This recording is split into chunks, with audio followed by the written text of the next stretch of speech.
مبدئيا كده بس والله مش عايزين حد يطلع في الاعلام ويتكلم باسم الجمهور. معلش والله خليك في رايك انت بس، او في حالك انت بس، او في شكلك انت، اي حاجه.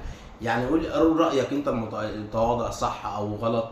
ما تحشرش الجمهور في حاجه. الجمهور بيعرف يوصل رايه، والجمهور بيعرف يقول اللي هو عايز يقوله، ويبقى باقي مش محتاجه ان انت تقول انا كنت قاعد مع والناس بتقول والناس بتعمل. وما تاخدش ردة فعل الجمهور بعد ماتش الاهلي بيخسروا وتعممها على الكل.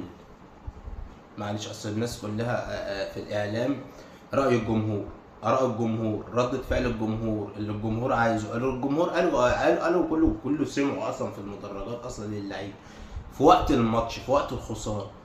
تيجي تقول لك بقى الماتش في جمهور مش رايح، وفي جمهور ما بيتقامش، وفي جمهور مش عارف ايه. مفيش الكلام ده. مفيش حد مش هيبقى عايز النادي الاهلي يكسب. مفيش. اصل الناس قالت لك الناس كلها طلعت قالت الاهلاويه بيقولوا الزمالك يستحق، الاهلاويه بيقولوا مش عارف مش هناخد الدوري، الاهلاويه قالوا مش هنروح ندعم الفرقه. التذاكر خلصت والله العظيم. التذاكر بتاعت الماتش خلصانه اصلا من ساعه، من اول ما نزلت كده بعد نص ساعه خلاص مفيش اماكن للتذاكر. فالناس كده كده هتروح تشجع. سيبك من الحاله اللي بتبقى بعد الماتش. ما تقعدش تعيد يعني السبب اصلا الرئيس اسمع عليه. دلوقتي بقى النادي الاهلي هو الوحش والكخه وكله مشاكل وكله اوضه انا مش عارف الناس بتخش مع الناس في اوضه اللبس بقى. مش فاهم. بتخش معاهم في اوضه الزمالك قافل على اللعيبه في اوضه اللبس. حلو جميل. الاهلي مشاكل في اوضه اللبس. حبيبي والله العظيم نفس المشاكل ونفس الحاجه لسه زي ما هي عندنا. يعني مشاكل الزمالك خلصت؟ مش فاهم. ما بقاش في وقف قيد؟ اللعيبه خدت مستحقاتها.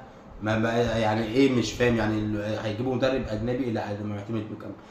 الناس خدت فلوسها.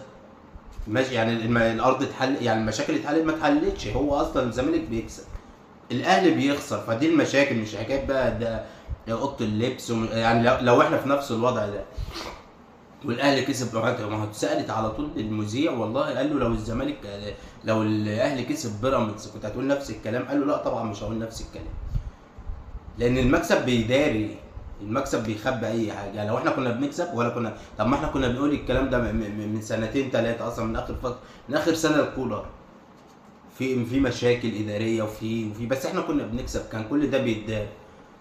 فمعلش ما تتكلمش باسم الجمهور. يعني انت طالع اصلا مع ناس بتتحامل على النادي الاهلي، بتتحامل على اداره النادي الاهلي، بتتحامل على اللعيبه. هم ناس هيتحاملوا على الجمهور اللي مش هيعرفوا يعملوا، اللي هو ناقصهم بس ان هم ايه؟ يهاجموا جمهور النادي الاهلي. فده اللي مش هيعرفوا يعملوه. انت بتبقى قاعد جنبهم ومش عارف ترد، لان رايك زي بقى يعني انت الاهلاويه يعني انت رايك زي رايهم، كلامك زي كلامهم. ما تجيبش يعني منين اهلاوي كان بيقول يعني بيتمنى ان الزمالك اللي يكسب الدوري. مش فاهم. الزمالك بيكسب فمغطى على المشاكل بتاعته ومغطى على الدنيا بتاعته. الاهلي اللي بيخسر فتلاقي لازم يتبروز بقى المشاكل يعني بقى ما تقنعنيش بس بجد ان المشاكل بتاعت الزمالك كلها اتحلت، او كلها ايه، ان اي مشكله من المشاكل اللي نادي الزمالك اتحلت. مفيش حاجه اتحلت. هما بيكسبوا فبيتدار على الموضوع بتاعهم، بيتعادلوا فبيتدار، لكن احنا بنخسر عادي. فلازم المشاكل بتاعتنا تبان وتتبروز. فسيبك من القصه دي. محمد هاني مش هيلعب، وايه يعني؟ مش فاهم ايه يعني محمد هاني مش هيلعب. ديفيد بيكهام مش هيلعب. احمد عيد اللي هيلعب. ما هو زيه زي امام، ما كانوا في الفيديو مع بعض. ما دي البدايه اصلا.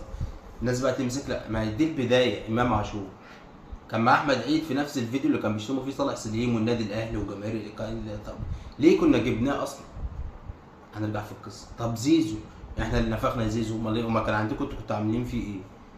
ده كل الاهلاويه بتشتم زيزو وبتشتم امام. سيبك من الكلام. يعني مش اصل الاعلام بيطلع يتكلم بيجمل الصوره بقى. يعني انت كده جبت راي الجمهور في زيزو؟ ما جبتش جبت راي الجمهور في امام؟ جبت راي الجمهور في اي حاجه؟ ما جبتش. وماسكين في موضوع مين اللي عمل العقودات بتاعت المدربين. طب اجيب لك يعني اقول لك طب انت عرفته مين اللي عمل العقودات؟ خلاص انت عرفت مين اللي عمل العقودات للمدربين او للعيبه او كاموش او غير. انت عرفت اعتمدت ايه؟ استفدت ايه؟ طب مين اللي واقف؟ ما انت بس ما نتكلمش وخلاص. عشان برضه لازم نبقى مقسومين في الحته دي. ان الكابتن محمود السبب او الاداره السبب، او مش الاداره، لا هو واحد بس السبب اللي عمل العقودات. طب مين اللي وافق عليه؟ ما هو اعضاء المجلس الاداره كلهم وافقوا عليه. الكابتن محمود كمان وافق عليه. ما هو برضه ما تيجي تتكلم هتكلم مين في الاول وفي الاخر؟ يعني لما يحصل حاجه هتكلم مين في الاول وفي الاخر؟ بس الناس طلعت تهاجم الجمهور اللي كان في المدرجات. لا معلش، ما هو دي حاله. الناس ديت يعني اللي قطع تذكره واللي راح شجع معلش احسن من اللي قاعد ببرده وجرافطه في الاستوديو وعمال يتكلم ان هو اهلاوي. اللي راح في الاستاد وقطع التذكره وقعد عشان يشجع او عشان يدعم احسن من اللي قاعد بيقبض فلوس، يعني معروف. فما تجيش تقول له تهاجمه قال ايه او ما قالش ايه، او عاد ايه او ما عادش ايه. دول اللي حاسين. ومن مصلحه مين اصلا ان الجمهور ما يروحش؟ الهوجه اللي كانت طالعه ان الجمهور ما يروحش ونقطع اللعيبه ونقطع النادي، كانت في مصلحه مين؟ مش في مصلحه حد غير اللعيبه بس. اصل في مصلحه مين اللي هيحط اللعيبه دي تحت ضغط؟ مين اللي هيقول لهم العبوا يا خلي عندكم دم العبوا؟ مين اللي هيقول لهم لعيبه عاله خليكم رجاله اي حاجه؟ مين اللي هيقول لهم اصلا لما المدرجات لما الجمهور النادي الاهلي ما يروحش؟ اي حد يلعب والله ما كان محمد هاني، اي حد يلعب ما كان شوبير او يبدا بحمزه علاء عادي والله. يلعب بناشئين عادي، بس خلاص ما فيهاش ناشئين. المدرب لو دراع النادي خلاص. الاداره يعني كان يعني الاداره لازما، حتى لو انت ما كنتش هتعرف تمشي تراب او مش هتعرف تغيره او مش هتعرف تدفع له الشرط الجزائي او مش هتعرف تجيب حد مصري او تمشيه او ايا كان. ليه ما كانش ينفع يوصل يا عم؟ سيبك مننا كمان. ما كانش ينفع يوصل. ما تطلعش تقول مش هنعرف نمشيه عشان كذا وكذا والعقد. ليه وصلت للعيبه ان هو كده كده موجود ذوق عافيه لحد ما الماتشات دي تخلص؟ اللعيبه هتلعب ازاي اصلا؟ ما عارفه انه ماشي، اللعيبه هتلعب ازاي؟ وبس ما تقنعنيش. اصل شفنا نفس اللعيبه دي والله العظيم في ماتش السعوديه بتاع ال4-0. كان في حد غير لعيبه النادي الاهلي اللي بتلعب بيه؟ يعني انت شفت حد في الملعب غير لعيبه النادي الاهلي غير الماتش غير اسلام عيسى تقريبا الشوط الاولاني اللي كان باين شويه؟ في حد تاني غير النادي الاهلي؟ كان زيزو بيلعب وتريزيجيه بيلعب وامام بيلعب وكلهم بيلعبوا واون فاير كلهم. ما تفهمش، ما هو نفس اللعيبه. ما هو ده اللي يغيظك وده اللي يضايقك. اصل احنا اللعيبه كلعيبه مش شايفها ضايعين، بس الاسامي والفلوس مش ضايعين.